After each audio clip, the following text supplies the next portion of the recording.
Hybrid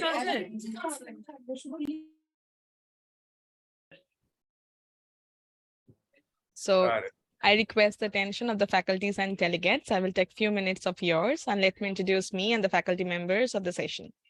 So good evening and welcome to one and all. I'm Ankita from Planet, the designated session assistant for a seamless experience. And Planet is India's most trusted and widely used digitech platform with multiple enriching services exclusively for doctors. Planet is very proud to be a digital partner for this event organized by the Association of Adolescent and Child Care in India.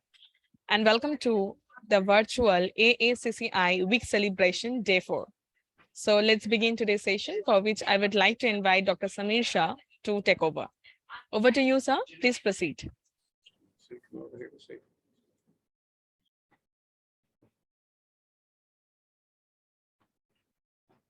Hello, and is it my audio is properly audible to you all? Yes, sir. Yeah. Perfect. So very good evening and one small because I welcome on behalf of the AACCI Association of the Adolescent and Child Care in India, and this is one of the international webinar. So I can say morning, evening, afternoon, who are watching at any place. So it's most welcome to the today's webinar. Before we start for our webinar, it's my privilege to introduce our association, that is the AACCI. It is mainly having a pillar of the teacher and parents, and since 2020, we had added a grandparent for the betterment of our youth and children. Mainly, we are working for the urban based population, where the really unique needs required from the NGOs, because all the governments are working hard for the villages, but it is a very less opportunity to work for the urban setup. Our mission is the holistic health in the children and adolescent and young adult by the promotion of the healthy lifestyle and prevention of the lifestyle associated diseases. And for that, throughout the year, our volunteers working selflessly and tirelessly, totally voluntarily across the 11 centers all over the India, plus one our total 4 forum, and now we having an international forum also. Almost 250 plus volunteers working for the AACCI now. We are regularly doing the International Adolescent Health Week celebration also as per the schedule every yearly since 2020, and to reach out maximum adolescent and the young adult to with a good urban-based activity from the school and colleges. So we had last year we had completed the 15 years and celebrated our 15 years anniversary also. So with this introduction, it's really a great to inform you that since 2021 we are regularly doing the AACCI Week celebration in the July, when it's 17th July is the inception day of the AACCI, and we are celebrating around the whole week on that day. So since 2021 we are completed and since July 22 we had given a good tribute to our founder chairman between 18th to 24th July with AACCI Week celebration. And now this year in 2023 between 17th to 23rd July we having a very unique celebrated theme, that is a grandparenting, and we understanding what is the Kal Aaj or Kal. That is our main theme of this year's AACCI Week celebration. And today is a day 6 of this thing. Many physical programs and the online programs happen till now, and we will definitely share with you on our social media platform what are the different programs we are doing. We had already completed 2 online programs on the Clarinet platform only, and this is a third one that in the row we are going to do, and one more is going to come on tomorrow between the 10 to 12, followed by our valedictory function. And I requesting all the members to join again with the same viewer link that you are joined today to join in the tomorrow session also. So with this basic introduction of that thing, now it's really a time to introduce our giant speakers to whom it's really a my great pleasure to introduce each and everyone. It's my pleasure to introduce our international speaker, Dr. Greydanus. He is a MD and Doctor in Horizon from the COSA, Athens. This is a very, very micro short introduction of him because he is a so giant personality in the adolescent field of internationally. But I am proudly say he is now the in charge of the AACCI International Forum, having a professor and the founder chair of the Department of the Pediatric and Adolescent Medicine, Western Michigan University. He is a home striker, MD School of the Medicine, Kalamazoo, Michigan, United States of America, and also a Mayo Clinic distinguished alumnus. But my unique introduction to him is a loving grandfather. And for that, I requesting Madam Bhave choose Sir as a become a today's our speaker. So I requesting Dr. Swati Bhave, Madam, to give his more deep introduction regarding the grandfathership. Thank you, Samir. It's indeed great honor to have Dr. Donald Greydanus on the show today with his family, his daughter, and 2 grandchildren. I've got 2 daughters now that are here. Yeah, good. That's And why some more grandkids showed up. You'll see them. Very good. Now, why have we chosen Dr. Greydanus to be the opening batsman for our international forum grandparenting session? I know Don over many, many years, but in 2001, I became his student. I had gone to Kalamazoo Center and he did a special postgraduate course for me, which enabled me to understand how to be an adolescent expert. So he's my guru, he's my teacher, and I'm very, very proud to be under him. And we have had this connection over many years. So in 2001 and 2008, when I went to Kalamazoo, I visited his family. And the warmth which he and his wife, Kathy, and that time we had these 4 girls. They were much younger that time in 2001. And I felt as if I have come into an Indian joint family. The warmth, the understanding. And I realized this is his European culture. He's a Dutch immigrant. And though he's now an American, he carries those same values forward. So he has been sharing his family photos with me over years and his 12 grandchildren and 4 daughters. Yeah, okay, 13 now. Okay. Amazing. Yeah. So I was always impressed by his values, his connectedness with as a parent, as a grandparent. So I could not find any person better than him. And what he's going to speak, of course, doesn't reflect the whole US scenario, but we have a US family who is wonderful in the joint family concept. And the second person, Anuradha Sovani, she's such a wonderful speaker, a very well-known senior psychologist who often speaks on parenting and grandparenting, and none better than her to sort of give us the Indian scenario. I'm not feeling too well today, so I will not be doing the interactive participation, but with excellent moderation by Samir and Greydanus family and Anuradha, I'll be listening to it, keeping my audio and video off. So welcome everybody. Thank you on behalf of AACCI. And Dawn, look forward to your family. Thanks once again for all 4 of them for being on this show. We'll miss Kathy, but we understand why she could not come. Thank you so much. Yashwant, you want to say some words? Only I am also honored to be a part of this excellent family, and Dawn had come here. We had very good interactions, and what Swati said is right. I mean, it is actually like an Indian family, Indian culture, Indian joint ethos, and so on, which is now on display. So I am also very happy and proud to be a part of this adolescent, grandparenting program, and welcome Greydanus as well as Sovani onto the show. Thank you very much. So before we move forward, I requesting the sir to give the brief introduction of your family and what are the few words what you want to start with for today's program.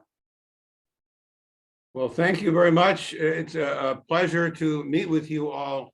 For us this morning and for you this evening, you're living in our future. Soon will be in our evening, so we're living where you are now. So we're trying to catch up to you constantly. I want to thank the, as we would say, the AACCI group for such a nice introduction, and for I also want to thank all my friends in India, all of you, both Dr. Bhaves that are there and Dr. Pemdi and so many others, Dr. Shah. Your kindnesses to me over the years have been appreciated and very, very welcome. I've had the privilege of visiting your beautiful country on a number of occasions and listening to you and talking to you and sharing ideas with you. And so it's a real joy for me to be here. The first thing I want to do to honor you all and to honor your country and to illustrate a point I'm going to make in a minute about raising families is to play a piece for you, a song on a piano, and it's a song that honors your country. I think you'll know what I'm going to play it just very briefly. I think you'll know what the song is. It's a beautiful song, well known over the past century plus. It was written by the great Russian composer, Dr. Nikolai Rimsky-Korsakov, who lived throughout much of the 19th century. I always connected with him for a number of reasons. One, I love his music. Secondly, he was a Russian Navy officer in the Russian Navy, and he almost became a Navy Russian career person, but he left the Navy and he became the famous composer. Well, I'm a Navy person too. I'm a United States Navy person. I was in the Vietnam War as a doctor in the US Navy in the war zone. So I always connected with him as a fellow Navy people always connect with each other. So I loved his music and I loved his background. And let me play just a little bit of this music, and then you'll know what it is. And then I'll introduce my family for you.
I hope you heard some of that. That was the famous Song of India, which was just a very famous song. And I could go on about where it's been around the world. It was part of a opera in Tokyo one time and on and on. So the Song of India, honoring you, all my friends.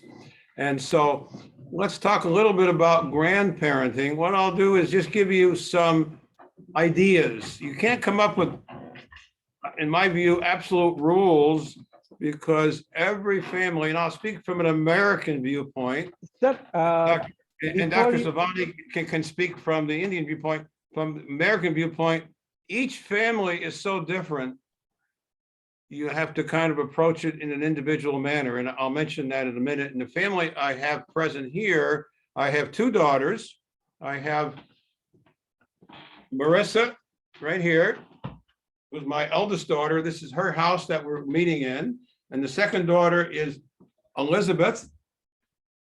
And we have, in fact, I'll have the daughters introduce their children who are here. So Marissa, introduce your two kids that are here. And then Elizabeth will introduce hers. Right now. Go ahead. This is Grayden. This is my son Grayden. He's 11, and this is my daughter Gabriella. She's 16. Hi, Grayden. Hello, and I brought one of my children. This is Emmett, and he's 9, and he's joining us today. So what we thought we'd do is I'll Welcome. give a few comments and then see if they have some comments, and then we'll turn it back to you to see what Dr. Sovani has to say, and then also what the rest of you want to ask about. Is that okay? Absolutely, sir. Absolutely right. So it's a really a grand musical opening of the today's our program with your piano, and you having a really grand team to introduce. We know that thing, but before that, I introduce our one more gigantic personality of our own Indian madam. So before we go ahead, I just complete the introduction of the other two personalities also. And today we having a Indian grandparent, that is Dr. Anuradha Sovani madam. The madam has slightly introduced her. She is a psychologist and psychotherapist, and a chancellor, a gold medalist.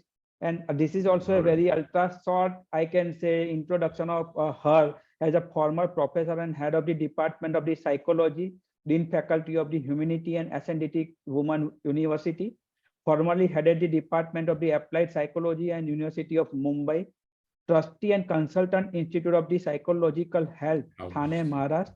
Also, she is heading our EC committee chairman, has guided a 16 doctoral students and 2 are more working towards a PhD at present. And she is very well-known author, we can see in Marathi books, and her column is very popular in the newspaper also, and her publication is already there in the Kindle. So anybody can just search the Anuradha Sovani madam and you can go all the detail.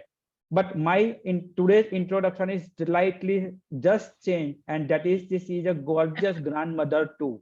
And this is what we are going to discuss today with her. What is her role and responsibility as a Indian grandmother during our coming thing. We having a one more personality. Unluckily, she cannot because of the unwell health. She cannot contribute much, but we know that she can be comment and between anytime because of her dynamic personality, and that's why I'm saying she is a dynamic grandmother with his very loving husband, Sir Bhave, sir. So I not introduce Sir because we having a specific panel today, but he is also with us with the today's grandparenting session.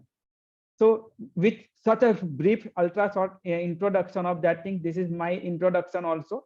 Myself is Dr. Samir Shah. It's a national coordinator of the Association of Adolescent and Child Care in India and working as a consultant pediatrician and adolescent specialist at Vadodara. So coming to the today's grandparenting of the new area with a United States versus the Indian scenario, I just stopping my presentation before we start to discussion with today's eminent grandparents, we can say, and even the expert grandparent, what we can say. But for the bowling role, I just give with a few introduction. What is our today's aim and objective of today's discussion? As we all know, India is having a very culture of the and family play a central role with a concept of the grandparents for a significant importance. Traditionally in India, it is a very common for the multiple generation to live together under a one roof. The joint family system where the several generations live in the same household, and that allowed the close bond between the grandparents and parents and grandchildren. And this arrangement is really given opportunity of grandparents to actively participate and live in the children and contribute overall their development. But it is important to note that this grandparenting is not the only a cup of tea, just like of the India only. It's not a culture only of India, and many traditional cultures of the South India also having a such type of the family dynamic, and their presence is also very well important, equally important as of our grandparents. But we know that is a very depends on the culture, tradition, family dynamic, and professional person. And for that, for more because of the recent time of the urbanization in the India, also the nuclear family setup is now already coming. So we also understand how this type of the modernization really affecting the India, and is it the same thing is going in the internationally? It will become now the changing trend of the India also. So let's start with some family value and understanding of the what will be the family value and what grandparenting is, starting from the Western scenario from the Greydanus and followed by the Anuradha Sovani madam. So now you it's a ball in your court. How do you explain the family value and what is your role and responsibility as a grandparents in the US scenario?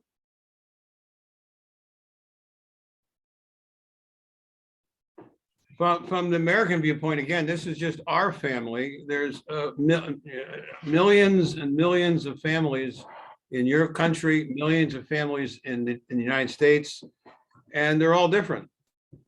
And so one of my first rules that I always advise my families that I consulted with was to, as I've sent to you in my list, to be very flexible. You simply don't know what's going to happen almost from day to day. You'd like to have things predictable, but with families, particularly the more children you have and the more grandchildren you have, the more unpredictable things can happen. So a major rule I always have is be very flexible. An example, as I mentioned to some of you earlier, is originally we were going to be in my house to have this session, and we prepared to have it in my house. And then yesterday, my internet service went down. All of a sudden went down. And it took us a while to figure out, well, what happened? First, we thought it was the neighborhood went down, which happens once in a while. And then we found out from our neighbors, they had internet. So it became obvious that it was our house. Well, what's wrong with our house? And my wife went out, grandma went out. I'm Opa. I'm not grandpa. I'm Opa because of our Dutch German background. I'm Dutch background. My wife is German background. And the term in Dutch and German for a cute term for grandma and grandpa is Opa and grandma is Oma. So Oma went outside and found that the person who was cutting the grass in our home cut the internet wires. And that's why we had no internet.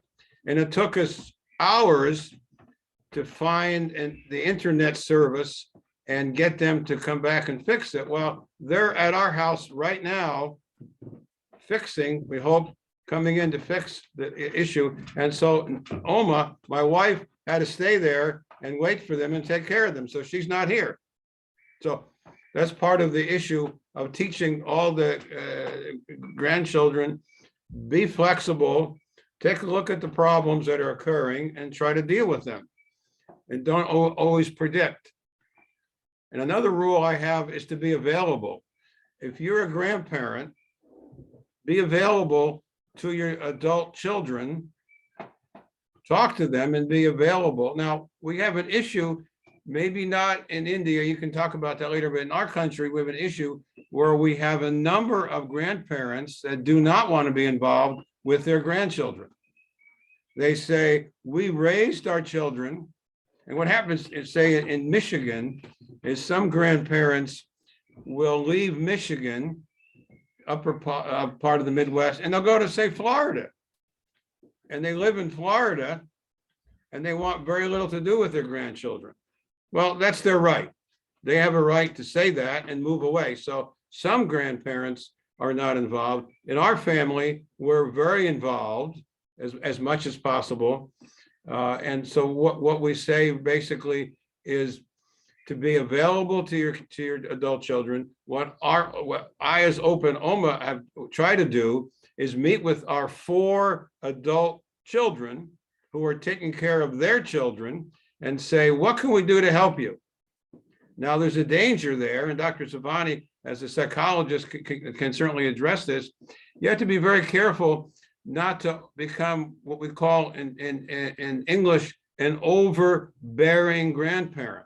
We have plenty of overbearing grandparents who want to raise the grandchildren like their parents, and they overextend themselves, and they get it in the way of the children raising their children.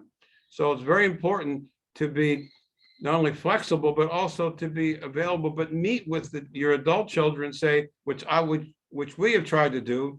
What can we do to help you? We don't want to interfere with what you're doing. We don't want to tell you what to do. We already raised you. What can we, as the Oma and Opa, the grandparent, what can we do to help you with your grandchildren? And so I have 4 adult children with their children. They all have different needs. They all have different requests. And so we try to honor that as much as possible.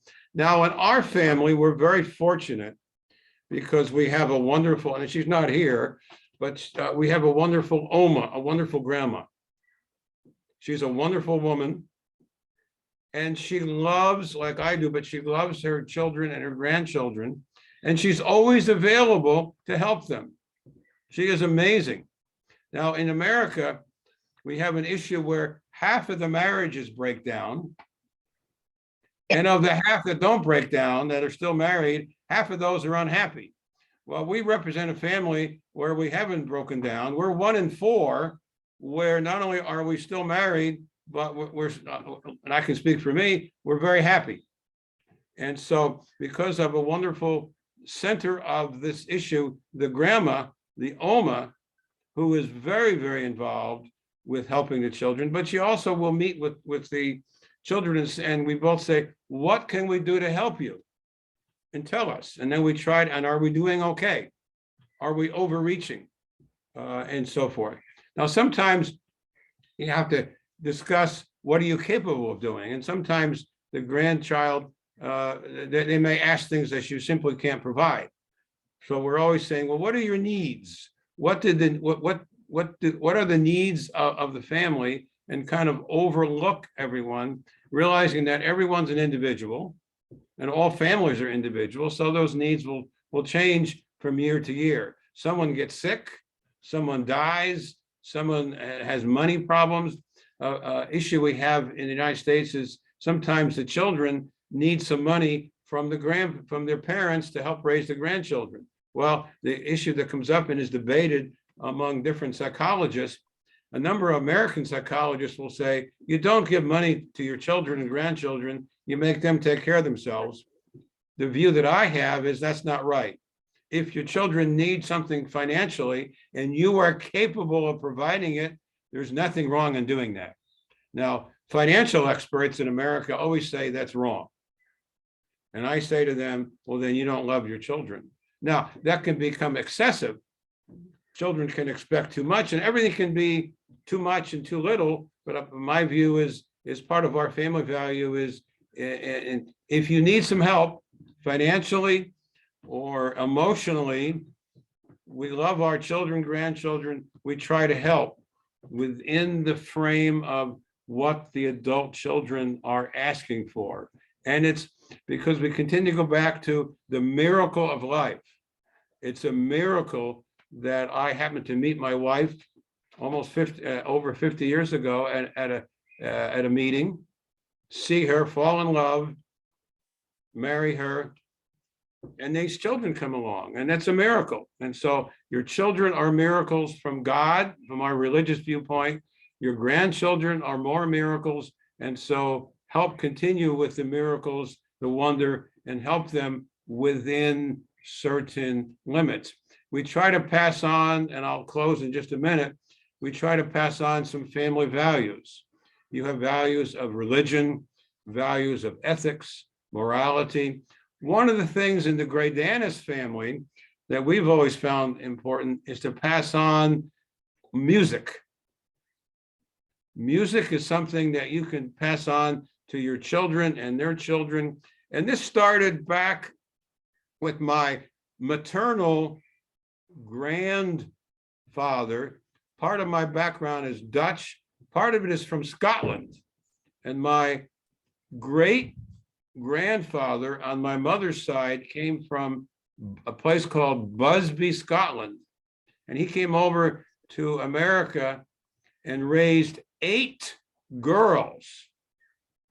That's where my 4 girls come from. He had 8 girls, one of whom was my grandmother.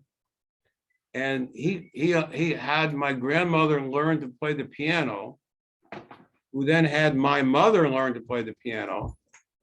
And when I was 11, about the age of this guy right here, about his age, or Graydon here, my mother said to me, "Would you like to learn to play the piano?" I said, yes, and I loved it.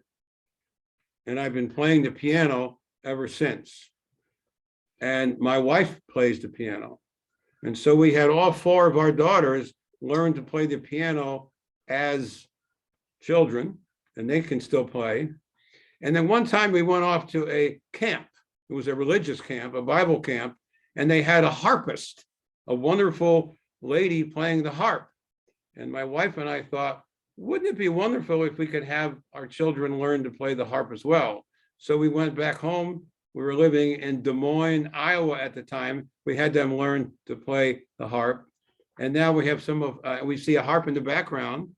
My daughter, both the daughters that are here play the harp, and some of their kids are learning to play the harp. And we have other music. Some of them play guitar. And this young man just started this summer to play the clarinet, which I played it as a boy. Another one is learning to play the cello, because music you can take with you your whole life. And I can sit down and play a song like I just did and have a thrill, listening to the beauty of brilliant musicians, Mozart and Beethoven and Rimsky-Korsakov, who were brilliant musicians, and pass on their music to us, and we can sit down and play it and have a wonderful time, or play religious themes. So music is a theme. But I think the bottom line, I'll stop here, because as a professor, I could speak all day, but I won't, is to pass on the Victor Hugo, another brilliant person from the 19th century, who said, Victor Hugo, love each one dearly always. There is scarcely anything else in the world but that, to love one another. And the love begins with your family, where the grandparents pass it on to their children, who pass it on to their children, and it gets passed on from generation to generation. So I'll stop at that point, and then I'll ask my daughters if they want to have any comments about what I've said, and then they can have their kids say if they want to say something or other. So Marissa? Well, maybe they have a question for you. You didn't. No, you can just give your comments about whatever I said, or Hello. Marissa is a teacher. So it's really nice to see the things what we really wanted. Different generations can speak about the grandparenting, and that's why it's a right time to you to speak to your experience, being such an expert in your home, having such a wide knowledge of the adolescents and all these things, and he is nurturing your child also. So how the experience is?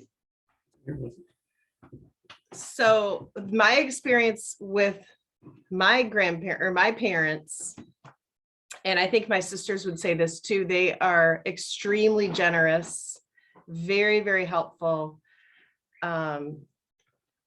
always willing to help out with grandchildren. And I think we just have to make sure we don't use them too much or take advantage of their kindness, because they need a break too. and they need to have their time to charge their batteries. But they are wonderful grandparents. They're always willing to help any of the grandchildren out. And we are just all my sisters and I are very, very thankful. And in the US, I think there's many grandparents that want to be involved like our parents are. But again, like my dad said before, they're not all grandparents want to be that involved, but we are very thankful and we appreciate, because our parents do want to be very involved with their grandchildren. And so we are just very grateful and thankful.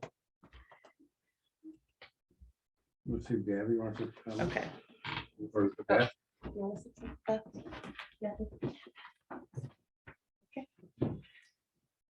I guess it's up to Beth.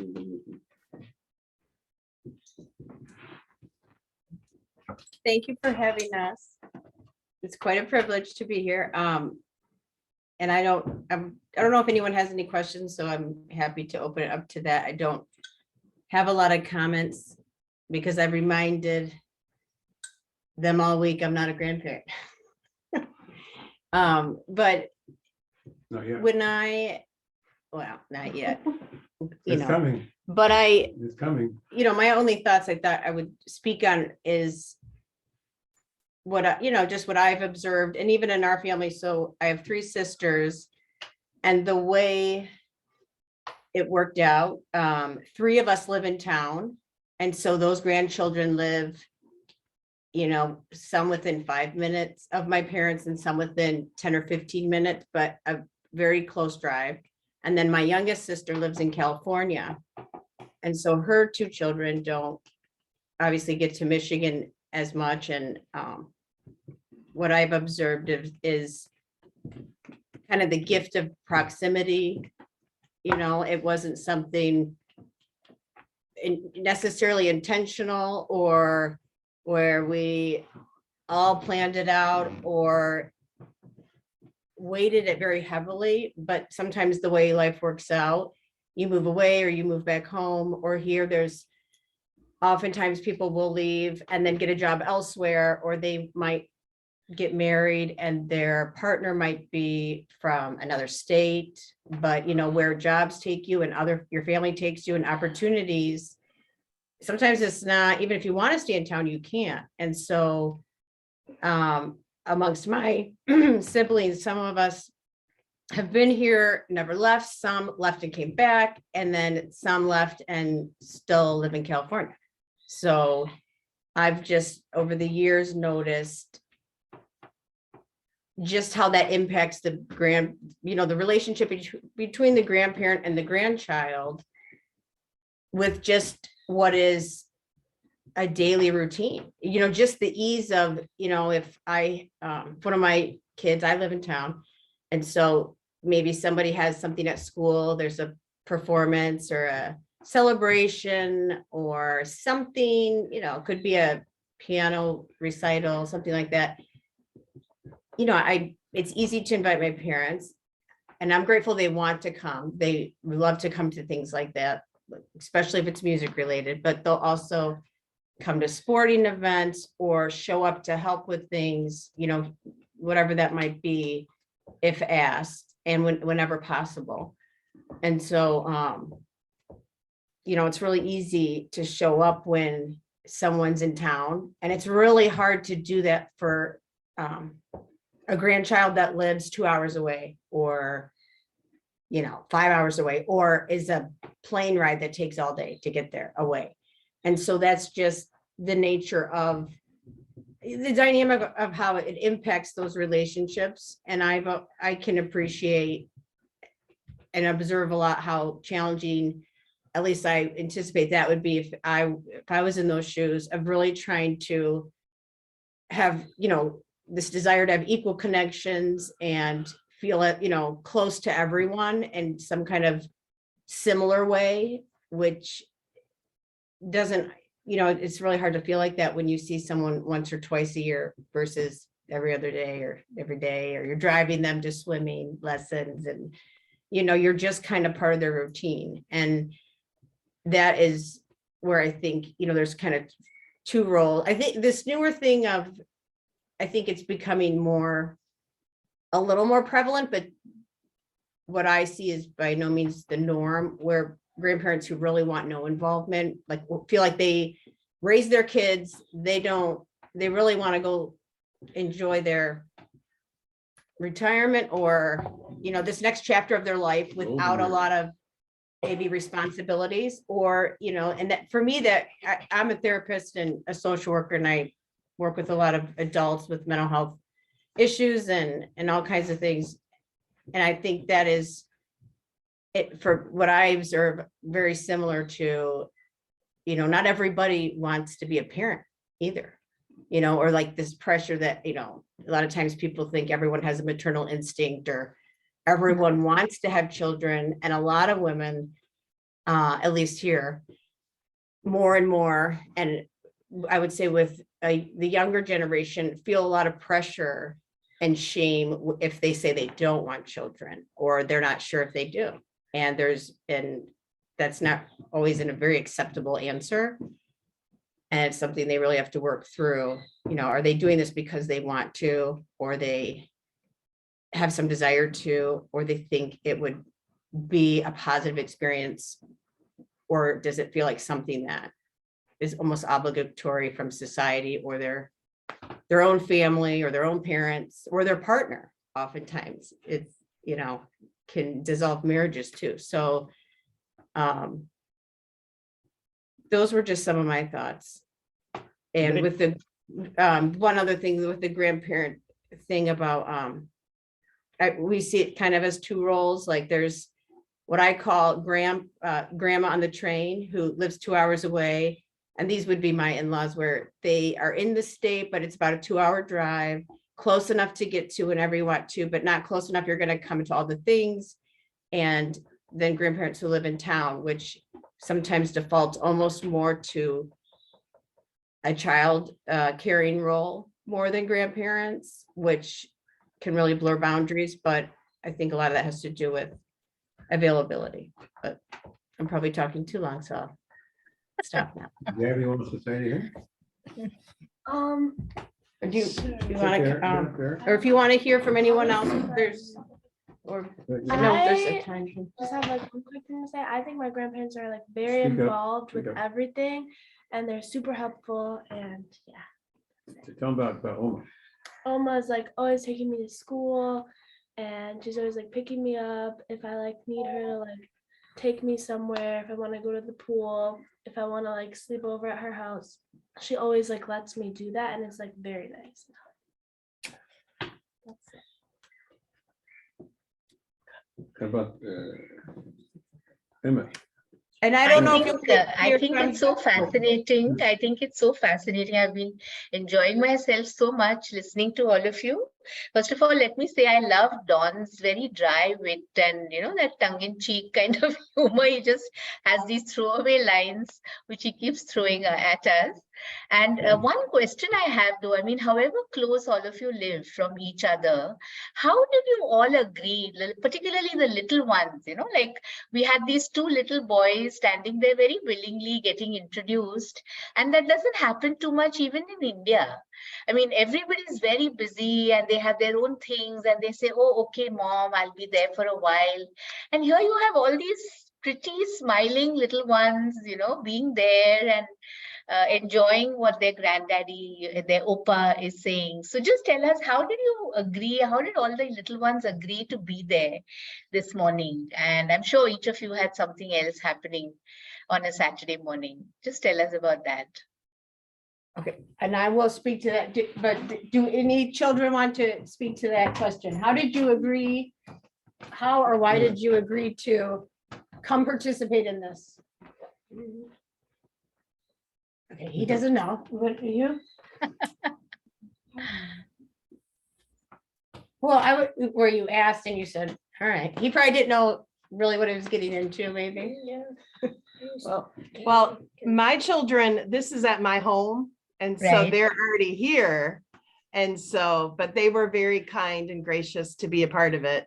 And they also know how generous and loving my parents are which are their Different. grandparents. And so they Grandma. wanted to speak to that. Give that, yeah.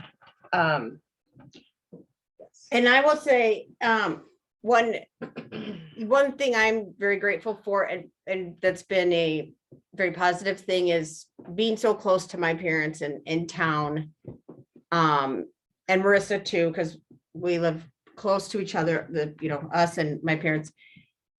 We have over the years traveled together a lot. Like sometimes there's a break from school, like we call it spring break, and usually it's in March or April, or in the summer, or sometimes, your partner might be working, or it's a trip you just need extra support with the kids, or you just want extra adult company. And my parents have always loved to travel. When I was little, they that was, other than music, I think that's a big gift they instilled in us, was this love to explore new things and new places and meet new people.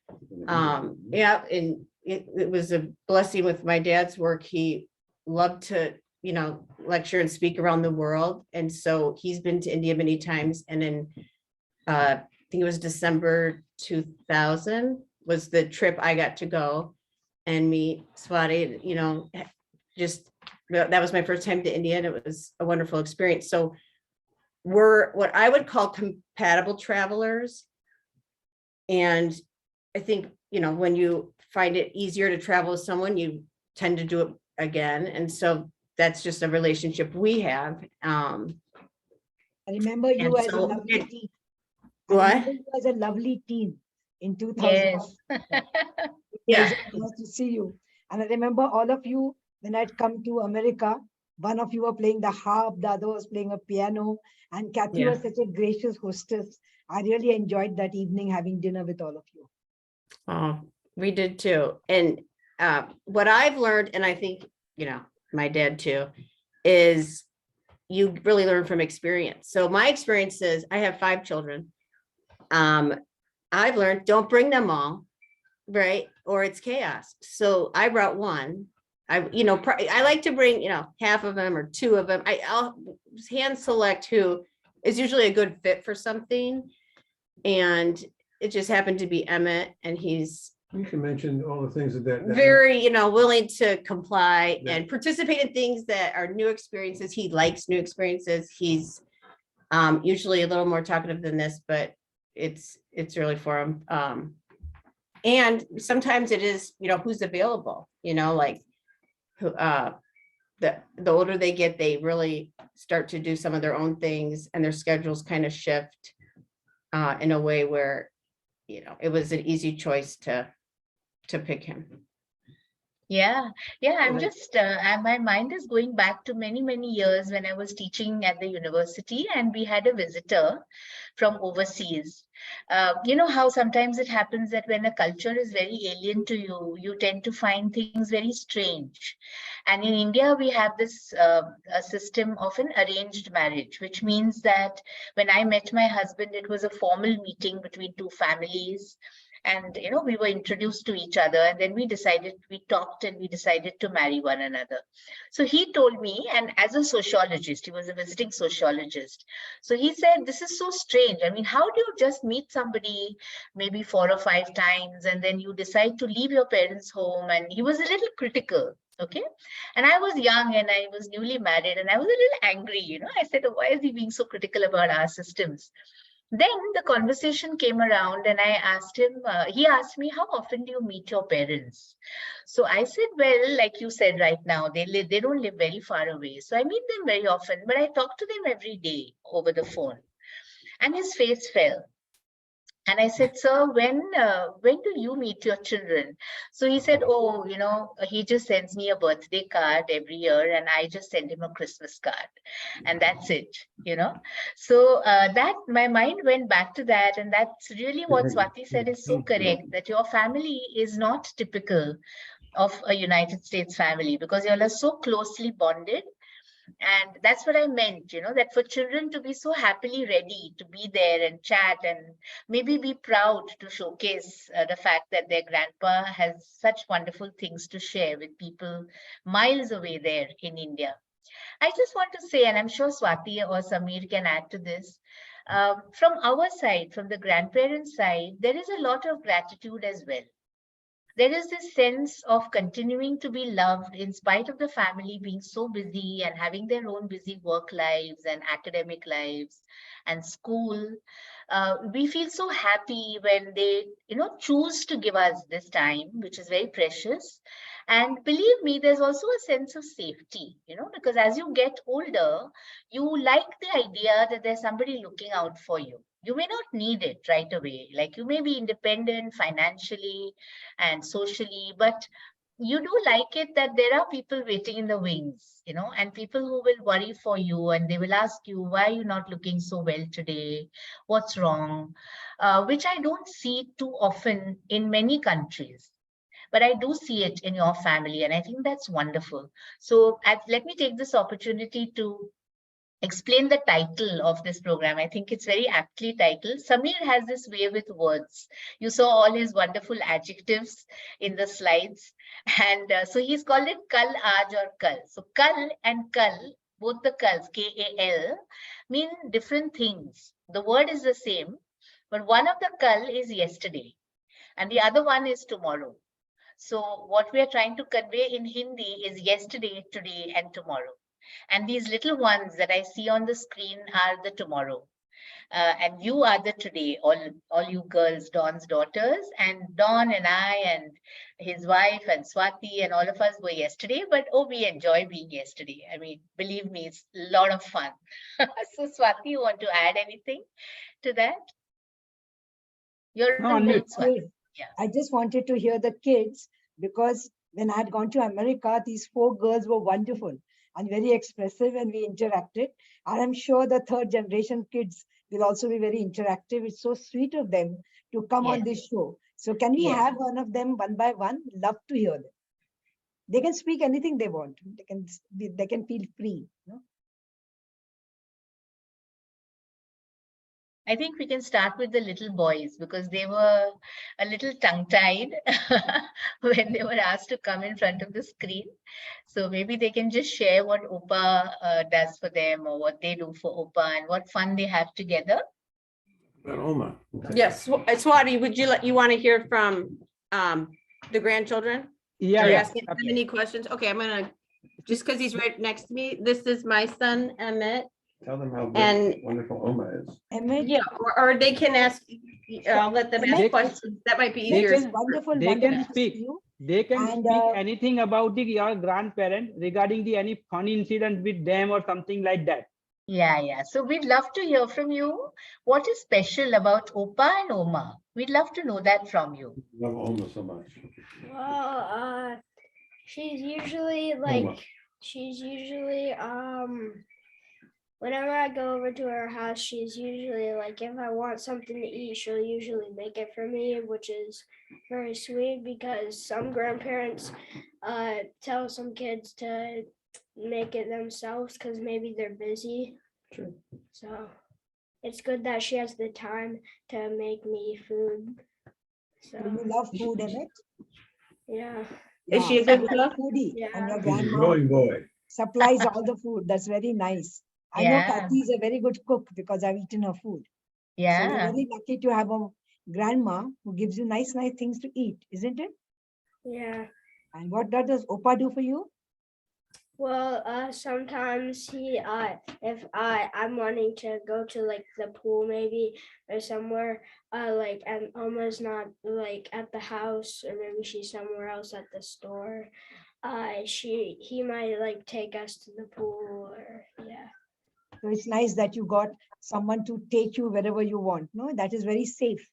It's not Yeah. safe for children to go alone. And having your grandpa drive you is a wonderful thing, isn't it? Yeah.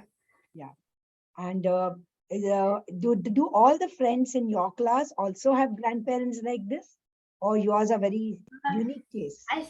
I think most of them do. Maybe some have died sadly, but Okay. yeah. Okay, that's nice. You have a very nice community. Yeah, but Emmett? are their grandparents as much fun as Opa and Oma, or are they more serious? Are your friends grandparents? as much fun as Oma and Oba? Are they more serious? Well, I don't really know much because, yeah, like I only really see them and yeah. Okay. So it's lovely. Emmett, really thank you for coming on the show and expressing. We are really grateful. Thank you so much. Thank you. And next we have Grayden. Grayden, lovely to have you on the show. We love talking to Emmett. Can you also share your experience with Opa and Oma? Well, Oma, every time I come over, or every time I ask to come over, she's always like, "You're always welcome here," and she's really nice all the time. And like Emmett said, she always like, if I'm like, "I'm hungry, can you make me a grilled cheese?" You're all She growing always- boys. Yeah, she always makes it, and then she always has like snacks and stuff. So yeah. Yeah, boys are always hungry, isn't it? Go faster and they're very active. So boys Yeah. always love food, isn't it? Your And grandma does really- it ever happen that mom and dad are angry with you and you have to run to Opa or Oma and say, please save me? Mom and dad are really angry. Yeah, kind of. Sometimes I go over there just to like I don't know, like escape from my house.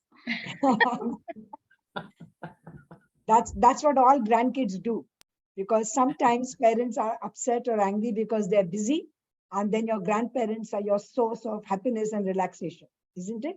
Because parents are far more busy than grandparents. They're Absolutely. working, they're doing everything, so they're more busy. I think Dawn highlighted that very well. So maybe Dawn, you can add something there, because you showed us the balance between being overbearing grandparents and taking over, which we definitely don't want to do. Because just yesterday I did a talk for AACCI, as you said, in one of the school forums, and the grandparents of those school children were all there attending. And that's exactly what I said, that the parent has the primary right to decide what their children do and what their children should be busy doing. So one shouldn't kind of butt in and say, no, y'all are wrong and I'm going to do it my way. But at the same time, one also has to be there, like he said, like Don said, flexible, available, and happy to kind of pitch in and do their little bit. So I'm highlighting this difference between grandparenting as a duty and grandparenting as a privilege. And I think all of us here, we actually see it as a privilege. It's like a gift. Like Don said, it's like magic. And, you get these special years with these little ones and they're all going to grow up. So like I tease my grandson, I'm going to tease these two little boys, that one day you're going to be like big strapping men and you're going to have your girlfriends or friends, whoever you have over. And you're going to say, no, grandma, I don't want to come today. I'm too busy. And grandma was, so then when I say that to my grandson, he says, no, I always want to come and I always want to be with you. And I pull his leg and I say, okay, you're saying that now, but I don't know what you'll say 10 years from now, So it's this wonderful give and take, which we enjoy with the grandchildren. I think that's a good point. I always, every time I see my children and grandchildren, I realize it's the miracle of life. Yes. And they're alive just because of miracles. They're alive because many years ago, over half a century ago, when I was studying medicine at the Mayo Clinic in Rochester, Minnesota, one of my friends said, let's go to lunch. And I said, I can't go to lunch because I'm on call today. I have many patients to see. And he said, well, you can come to lunch today and meet my girlfriend. And I said, I don't care about your girlfriend. He said, she's bringing a girlfriend. And a little voice inside my head said, go to lunch and meet the girlfriend of the girlfriend. And that was my future wife. And I said, and had I said no, then all these children and grandchildren wouldn't be alive. Or when I called her up for a date, say, let's get to know each other, she could have said no. So all this is just amazing. And then they're alive because I moved a few times in my career. And when I moved 33 years ago to where I am now, my current job, which I'm still doing part-time in research, It gave my daughters a chance to meet the husbands they did here. And so these specific grandchildren are alive because Kathy and I moved here 33 years ago. It's just all these things are miracles.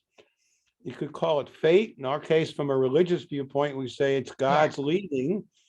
They're alive because of the miracles, just like we're alive because of similar things that happened to our parents and grandparents. And these miracles go back generation after generation after generation. And it's all an amazing part of life, which you want to pass on to your children, despite the complexities of life and the challenges. It's all a miracle. And so as long as you're capable of breathing, enjoy it and pass that on and let them enjoy the same experience. Lovely words, Don. I just wanted to ask these kids, do you enjoy having so many cousins around? Like just a big family and you have cousins of all ages? Does that make you feel special as compared to the families which only have mama, papa, and 2 kids? What do you feel having so many cousins around? Yes, yes. Yeah. Yeah. We're going to have a family vacation in about a week where almost everybody will get together at a very nice place by Lake Michigan. We're by the 5 Great Lakes, which is 20% of the fresh water supply of the world. And one of the Great Lakes is Lake Michigan. And every summer we take a week and go up north from where we are. And most of the grandkids will, even the ones from California will be there. So we're going to have a picture of all the grandkids, which we take every so often. And we'll all get together and we'll be there and they can celebrate. And the nice thing is they get to know their cousins. They'll know their cousin. They'll know them their whole life. And most of the time they get along. And so they'll know them and can react to them and deal with them their whole life. And that's wonderful. That otherwise you have people, if the family moves apart, they don't get to know each other very well, and they never will. And I was just gonna say something on that. But when I was growing up, I'm close with, my sisters, and we had cousins, but just the nature of things. I was born in New York, and then I lived in, West Des Moines, Iowa, and then Michigan. And I had cousins in New Jersey and Minnesota. So for a large part of it, it felt like it was like a 12-hour drive in either direction to see a cousin. So I have very fond memories of both sides of my family and my cousins, but it would be maybe, once a year on a holiday. Usually it would be Christmas, or it might be something in the summer. But on average, once or twice a year, we'd see them, if that, but never more than that. And then as, time went on, that would get less and less, or as kids get older. So my experience has been, us, when my sisters and I started having our families and children, being really lucky that we were in the same state. And then we very quickly, within a short amount of time, ended up living in the same town or back home in the same area. And it just kind of started like that and grew on its own, but also was something I think, even with if you had the thought of moving away or taking an opportunity, you would look at the bond between the children and how close, to be like, really, it was like almost another sibling, but like best friends with your cousins. They went to preschool together and they'd go to school together and they'd take, play soccer together, or they'd go over here and do that. But there's they could go to camp together. They just get to naturally spend a lot of time together because they, if one is gonna go see their Oma, the other one might already be there. And so it's like, it's just built in so easily. Or this one, and a lot of them might have a cousin near their age or the same age, and so they would want to do the same thing. Or they'd have a birthday party, well, they want that cousin to come because they're in that peer group. And so I always, even to this day, look at it like, wow, they are so close. This group, like, you know, they just grew up together and they're just like, you know, I love my cousins, but it's a very different relationship. Seeing someone once a year and, you know, and then you become an adult and you really don't see them as much, and you might, you know, they might say happy birthday on your birthday, but you don't know them the way I see these kids knowing each other. You're And so right. I'm a Because little mesmerized by it, and I find that magical and so special, the connection and the bond, that I hope they realize someday just how, Yeah. I don't know if it's rare, but how special and rare I Yeah. think it is. And I think it's really yeah. lucky that, you know, you all are in the same city and within a Yes. short driving distance, because sometimes you want to be close to your family, but if you're away, like I've got 2 grandchildren, but they're in the US. And so my connections mainly on Zoom or WhatsApp. And I really miss Yeah. that. And if we had been in Yeah. the same city, it would have definitely made it more joyful. Now, I am going to ask some of the panelists who are here, who are very senior members of AACCI, whether they would like to ask some questions to the Greydanus family. So Madhu, you are here, Surekha, Sujata Kanere, and Surekha Joshi, Veena, Kusum. Would you like to ask some questions to the Greydanus family? Please open your video. You don't have to open your, I mean, you don't have to open your video if you don't want, but you can speak with the audio. So anybody, Niti, Madhu, Kusum, would you like to say something? Good evening, everyone. Yeah. It's nice to hear the family, and it's very, very important, the grandparents, the reunions, and the children are also speaking. So nice session for each and everyone. And nowadays, this is so important to be together, to give time to the family. And, you know, it's to raise the children in a very nice way, all the children, to become them a great citizen. It is said that you need a neighborhood still, and to raise a citizen, you need a family also to raise a nice child. I mean, confident and child. So the family togetherness is very, very important, and nice to hear all this family about the Thank you, Madhu. I had Thank really enjoyed the closeness of the Greydanus family in my twice Yes. visits to US, and I couldn't think of anybody better than the Greydanus family to be on this session. Thank you. Definitely, ma'am. You, when you are in a family, what I have felt, I have also I'm lived in a joint family. So when you are in a family, you are living in a world. You need know how to care, how to share, how to compromise, how to, you learn from everyone. You don't need to go outside, and you learn from your elders, from your siblings, from your cousins. So that is the thing. Thank you, Madhu. Wonderful. Thank you. Nice session and nice important topic. Thank you, Madhu. Anybody else would like to talk? Anybody else from the panelists? Otherwise, Anuradha, you can make comments. So, No, I'm Madam, so happy that all the panelists were there. Yes, Samir, you're saying something? yeah, Madam, just I am asking to you only regarding the same thing. Now, we having a very vast experience regarding the what the Grand NS family has. We have heard from the each and every what we can say call aaj or kal. Today, tomorrow, and yesterday, definitely a great thing. Great NS having its own vast experience of his own expertise also, and the grandparenting also. And his family is really blessed by him. And but he's with his bland face, what the things what he has said is so many we can say hidden messages. Okay, you can having a grandparenting as per the different age group that children has, and their needs also different. So you have to change your grandparenting accordingly. Same the way you having a no doubt the nurturing and supportive role at any time, but it will be totally depends on the parents what they want, and that's their choice whether they want your support or not, that depends on that them only. And at the same time, you can also refuse for the grandparenting. That's an excellent message. What I can say, there is no need to be a super mother or grandmother at all.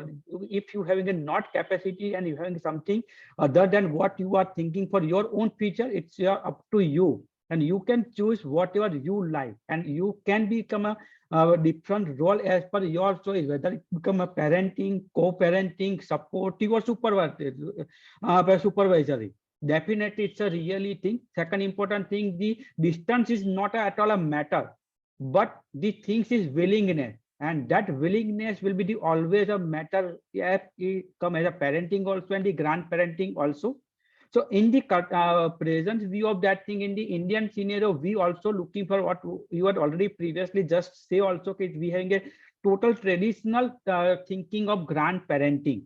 So as an expert, what is your view regarding the few points as a nurturing as a grandparent, that is regarding the what is the moral value and spirituality, how you want to go ahead, what are the extra expertise you really want to continue with your grandparents also, what are the positive discipline or something what you really want as an expert grandparent to the message to the other grandparents. So please elaborate these things, because we all know our lovely known thing that people always love the interest rather than their principal value. So that is a grandchildren are always of interest, and people really want to love, but the few things are really missing in grandparents. So as an expert grandparents, please focus on that. I love that, Dr. Samir, and he always has, of course, you summed up very beautifully everything that Don had to share. But I love the financial equivalent that you made about the principal, the capital, and then the interest that comes out of it. I was saying in yesterday's talk to the grandparents of the school that in India, we say the children are like a pot of milk, and the grandchildren are the malai, the cream that comes on top of the milk. So, they're even richer, and we treasure them more. I think one thing that we have learned today is the boundaries that one has to keep. So one has to be there, like Don said, be flexible, be available, and yet not intrude. So one of the lessons I think we all need to take away is that the parents will make the rule for the children, and we should not break those rules or cross those rules. But we can definitely have discussions with our own children, with the parents of these little ones, to maybe negotiate certain things or worry about certain things, particularly when you find your own children getting very stressed out. So I understand that, like say at my age, my daughters would be at the peak of their career and they would have a lot of things they're worried about. And it helps them if I can sit and talk to them about it. And indirectly, it'll also help the grandchildren because their stress will then be relieved. I think the one message that I do carry away from all this is that there is a mutual learning. So from the grandparents to the grandchildren and vice versa. The grandparent has a lot to share in terms of memories, in terms of experience, in terms of little things that they have learned and picked up through life. But in today's world, I find that there is this whole element of cybersecurity. Grandparents can become the target for a lot of cyber attacks, a lot of insecurity regarding their computers being hacked or technology failing them like it happened today.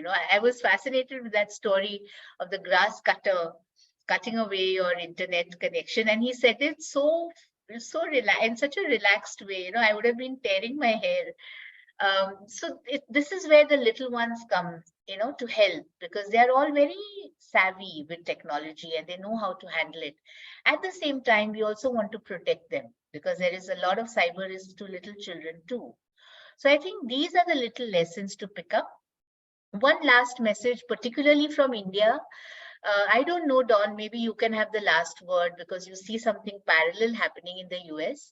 But in India, we often find that we grandparent little ones who are not even our own grandchildren. So there may be a little neighbor kid, who comes over, like these little boys were saying, they're just hungry, they want a snack, or they just come over for a little chat. So it becomes, like we say, it takes a village to bring up a child. You can also grandparent somebody who's not actually your grandchild. Now, Don won't have to do that because he's got 13 of his own. But I think sometimes if there's a lonely grandparent, like Swati said, sometimes our little ones are far away, and you might just decide to mentor somebody very young and become their sort of proxy grandparent. And that's a pleasure in itself. Over to Well, you. it was that quote I gave you from Victor Hugo to which a lot of religions have a similar quote. Right. And that is to love others. And so Yes. the love, what you're trying to do with your children and grandchildren in teaching love is to say, you can love others as well. You can be kind to other people as well. And so if you have some children who need some help, you can be kind to them as well, within certain limits, of course. You can reach out and help them. Now, we have a problem in the United States with a lot of people coming in from other countries who want to live here. And some of our United States, the states do a good job with that, and some don't. And so, a lot of people in America get caught up with making money, and that's all there is. And so if you can start off within your family to say, love your family members, and then you can begin to love others without being taken advantage of, I think that's a good thing. And the overall world would be much better off if people would do that and would reach out and help other people. And again, a lot of religions try to teach that same principle. Reach out if there's a child in the neighborhood that needs some help. If you get to know the parents or the grandparents, you may be able to help them as well. You may be able to reach out and talk to them.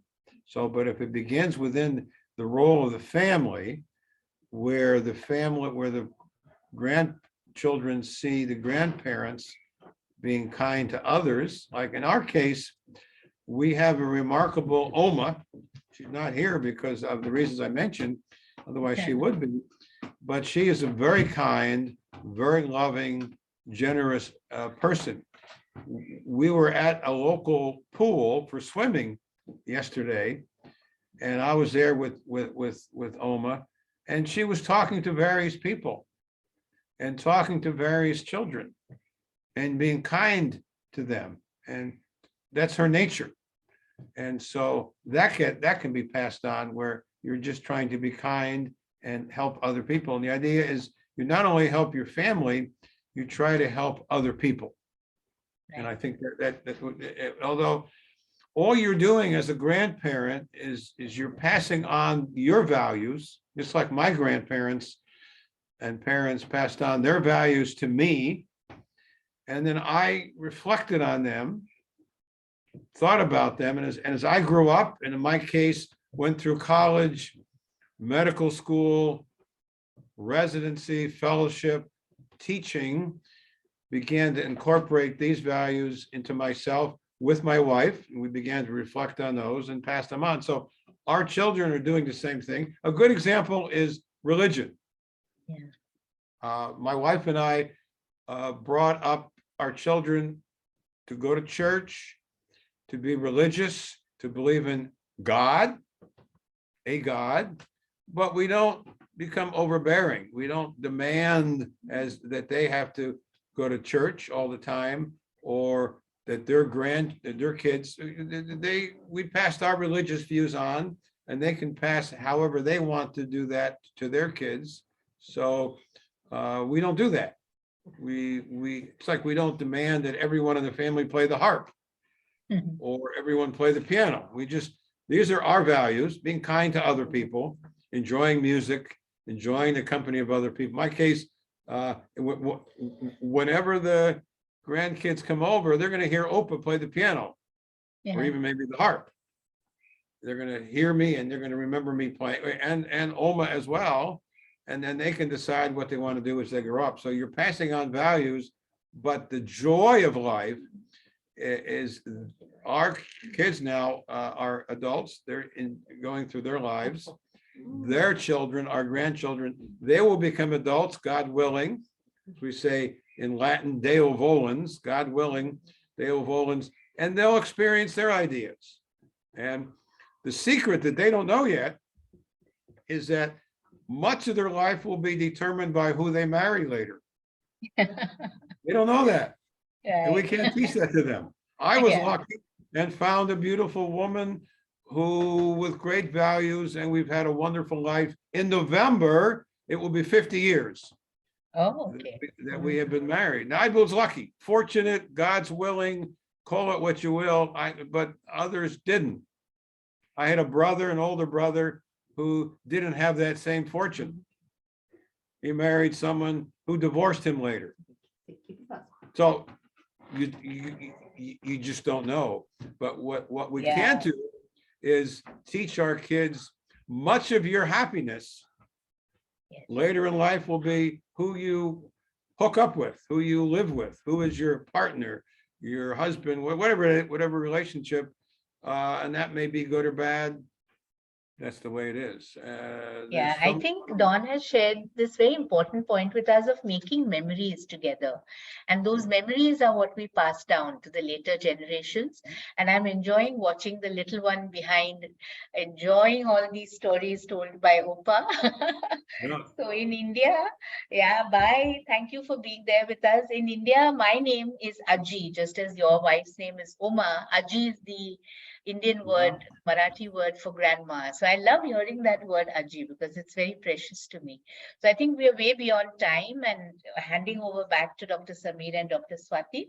I've had a wonderful time being with all of you. Thank you for sharing family Thank you. time. It's good to see you, Dr. Sovani, and everyone, all my good friends in India. It's always a joy. And I've done a lot of writing with you. I'm still doing some more writing with my articles and textbooks with Swati, and others can join in. One of my hobbies is writing books and articles, and so others that want to join in, you can talk to Swati and she'll tell you some of, we're going to continue to do various projects together and talks I together. just wanted to tell the have Greydanus ongoing family. fun. So I want to tell the Greydanus family very, very happy and gratitude and thanks from my side as personal, because I know you so well. And from the AACCI side, which of course Samir will again as a national coordinator, thank you. It was wonderful seeing all of you. And it's a bond of a family which we have to cherish. And as Greydanus and Dawn said, that being religious is a very helpful and a very secure feeling. And spirituality and religion do keep you anchored through the ups and downs in life, which happen in everybody's life. And Dawn has brought you up very holistically. I mean, including music for relaxation, religion for your stability, and of course, passing down his values. So you are a wonderful people. God bless all of you. It was wonderful seeing all, really, it was fun. And I remembered my 2001 and 2008 visits back to Kalamazoo. You enjoyed it. Yeah, we really enjoyed it. Thank you. And Don is my teacher. I mean, want to tell the grandkids. Very kind. Opa is my teacher. I learned a lot from him. And I'm very grateful for the adolescent, what he taught us. And he had come down again in 2019 to India, teaching all of us again adolescent. And writing chapters with him was a great experience. I'm again planning to write one with him. And thank you so much for everybody. And please tell Kathy, we really missed her, but we understand. Over to I'll give you one more secret, which we'll close with, which another observation I've had. Having written so much on pediatrics, particularly adolescent and young adult health in my life, thinking you're an expert. And then when you see your children become teenagers, and then when you see your grandchildren, like I have now, some of them becoming teenagers, you start to think, am I really such an expert? Because they make you humble. Can I add a small point on what Don mentioned? It's one thing to be in your office and give advice. It's something else to be in your own home and say, I'm not sure I can solve that problem. It keeps you very, very humble and on your toes. And grateful if people turn out okay. Yashwan, you want to say something? Yeah, in fact, two things I mean take away from what Don said. One is the value. Second is religion. On value, of course, they make a moral compass. We call them moral compass. What is right, what is wrong, and so on. But on religion, I don't know if you have seen that. I mean, it has been released. The picture by Christopher Nolan, Oppenheimer. It is doing. I mean, it's doing craze and waves in India. It's about. You can call it documentary. But what struck at least us is that he has got inspired from Gita. Why Gita? Because he was in a sort of in a dilemma, pangs of conscience, that what he was about to make, the bomb, was The a atomic weapon bomb, of yes. mass destruction. And he was having those pangs. Now, how to resolve whether to make a bomb, not to make a bomb, and so on. So when he went to religion, Gita, which told him that you have to do your duty. And that is again the moral compass. Your duty is to make a bomb. In the sense, in what context it had to be made and so on. So do not consider the consequences thereof at that point of time. They are very grave, whatever that be. But you have to do your duty. So that is another aspect of religion, which even scientists follow. Doctors, of course, follow, I know that. But scientists also follow who are agnostic. Let's put it agnostic. Certainly not a theist, not a atheist. They follow religion as a moral compass. What is good and what is bad, what should be done, what should not be done. In matters of dilemma, that is all that comes to their help. And of course, the values. That is what I just wanted to add. Yeah, the Dutch culture has a phrase that I followed my whole life that I love when I heard it and studied it. Our Greydanus family comes from a part of the Netherlands called Friesland, which has its own language. I know in India you have hundreds of languages. Well, in the Netherlands they have a couple languages, one of which is the Frisian language, which is involved in a certain part of the Netherlands and Germany and so forth. And it's called Frisian. And the Greydanus name comes from the Frisian language. And they have a wonderful phrase that I've always followed, somewhat similar to what Dr. Bhave was saying. It's called Doch den Plicht and let the loy labia. Now that's got kind of a Dutch English accent to it, but Doch den Plicht is do your plicht, do your duty. If it's building a bomb or helping a child, do your duty and let the loy labia, and don't worry about what other people say. It's okay. Once you're convinced that this is what your duty is and what you are supposed to do because of your conclusion, don't worry about other people. It helps also in the modern times of a lot of bullying, particularly on the internet, cyberbullying. Don't be bullied by people. Decide what your compass is in life through religion and ethics and what your parents, grandparents teach you, and carry on with your life. And don't worry so much about what other people think, particularly if it's negative. Carry on. Keep that moral compass going. So with Oppenheimer, I understand he had that view. Once he realized that this was what his job and the duty was, because he could do it, he went on. And you could argue whether that was good or bad, but he followed his compass. So Thank the you, simple Don. phrase of Doch den Plicht and let the loy labia, I think has been a guiding principle for me.